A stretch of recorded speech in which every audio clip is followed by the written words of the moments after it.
ఛత్తీస్గఢ్లో ఎన్కౌంటర్ జరిగింది. మాచిపల్లి అటవీ ప్రాంతంలో భద్రతా బలగాలు మావోయిస్టుల మధ్య ఎదురు కాల్పులు చోటు చేసుకున్నాయి. ఈ కాల్పుల్లో మహిళా మావోయిస్టు రూపీ మృతి చెందింది. ఆమెపై పలు కేసులు ఉన్నట్లు పోలీసులు వెల్లడించారు.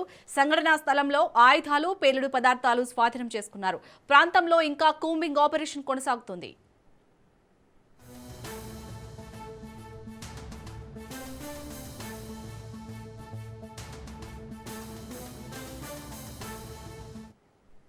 ఇక ఛత్తీస్గఢ్లో జరుగుతున్న ఎన్కౌంటర్ కు సంబంధించి పూర్తి అప్డేట్స్ ని మా ప్రతినిధి సునీల్ అందిస్తారు. సునీల్, ప్రభుత్వం విధించినటువంటి గడువు మావోయిస్టుని పూర్తిగా అంతమొందిస్తామని కేంద్రం విధించినటువంటి గడువు కంప్లీట్ అయినప్పటికీ కూడా ఇంకా మావోయిస్టులో ఉన్నటువంటి చాలామంది నేతలు బయటికి మాత్రం రాలేదు. ఇంకా అడవుల్లోనే ఉన్నారు. వారందరినీ కూడా దండకార్యంలో ఉన్నటువంటి మావోయిస్టులందరినీ కూడా ఏరివేసే ప్రక్రియ ఇంకా కేంద్ర ప్రభుత్వం ఆపరేషన్ కగార్ని కంటిన్యూ చేస్తుంది. ఇందులో భాగంగానే ఈరోజు ఛత్తీస్గఢ్లో ఉన్నటువంటి కాంకేర్ జిల్లాలో మన తెలుగు రాష్ట్రానికి చెందినటువంటి రూపీ రెడ్డి అనేటువంటి మహిళా మావోయిస్టు కూడా ఎన్కౌంటర్ కావడం.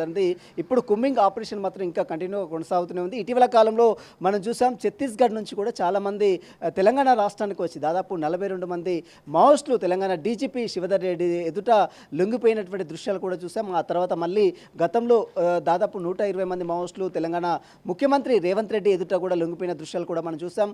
ఇటీవల కాలంలో కీలక నేతలుగా ఉన్నటువంటి దేవ్జీ కావచ్చు, మరోవైపు బడే చొక్కారావు కావచ్చు, వారందరూ కూడా లొంగిపోయారు. అయినప్పుడు కూడా ఇంకా చాలామంది మావోయిస్టులు ఇంకా దండకారణ్యంలో ఉన్నారు. వారందరి లొంగిపోవాలని పదే పదే అన్ని రాష్ట్రాలు విజ్ఞప్తి చేసినప్పుడు కూడా ఇంకా చెదురుమరుగుగా అంటే అక్కడక్కడ ఇంకా మావోయిస్టులు అనేది ఇంకా ఉన్నట్టు పోలీసు కేంద్ర వర్గాలు, నిఘా వర్గాలు కూడా కొంత వెల్లడించారు. ఇందులో భాగంగానే ఈరోజు ఛత్తీస్గఢ్లో ఉన్నటువంటి కాంకేర్ జిల్లాలో వరుసగా కుమ్మింగ్ ఆపరేషన్ ఉదయం నుంచి కూడా కంటిన్యూగా కేంద్ర బలగాలు కొనసాగిస్తున్నారు. ఇందులో రూపీ రెడ్డి అనేటువంటి తెలుగు రాష్ట్రానికి చెందినటువంటి ఒక మహిళా మావోయిస్టు మృతి చెందినట్టు కూడా తెలుస్తుంది. గతంలో ఆమె భర్త కూడా మావోయిస్ట్ పార్టీలో ఎన్కౌంటర్గా మృతి చెందినటువంటి పరిస్థితి కనబడుతుంది. కాబట్టి ఇంకా ఎవరైనా మావోయిస్టులు ఉంటే మాత్రం స్వచ్ఛందంగా లొంగిపోవాలని అన్ని రాష్ట్రాల ప్రజలు, అన్ని రాష్ట్రాల ముఖ్యమంత్రులు, మరోవైపు కేంద్ర హోంమంత్రి అమిత్ షాకు సైతం ఇప్పటికే ప్రకటన కూడా విడుదల చేసిన తర్వాత కూడా ఇంకా దండకారంలోనే మావోయిస్టులు చాలామంది ఉన్నట్లు కూడా సమాచారం తెలుస్తుంది. ఇప్పటికే కీలక సభ్యుడు, కేంద్ర కమిటీ సభ్యుడిగా ఉన్నటువంటి గణపతి కూడా ఇంకా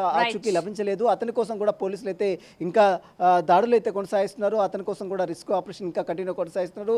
ఇక ఇప్పటికైనా మా దండకార్యంలో ఉన్నటువంటి తెలంగాణ రాష్ట్రానికి చెందినటువంటి ఇంకా 6 ఉన్నట్లు కూడా తెలుస్తుంది. కాబట్టి వారు కూడా స్వచ్ఛందంగా లొంగిపోవాలంటూ కూడా ఇటీవల కాలంలో అటు డీజీపీ శివధర్ రెడ్డి కూడా విజ్ఞప్తి చేసిన పరిస్థితి కనబడుతుంది. ప్రస్తుతం అయితే ఛత్తీస్గఢ్ కాంకేర్ జిల్లాలో కుమ్మింగ్ ఆపరేషన్ మాత్రం కంటిన్యూగా కొనసాగుతుంది. Shalini, right, thank you Sunil.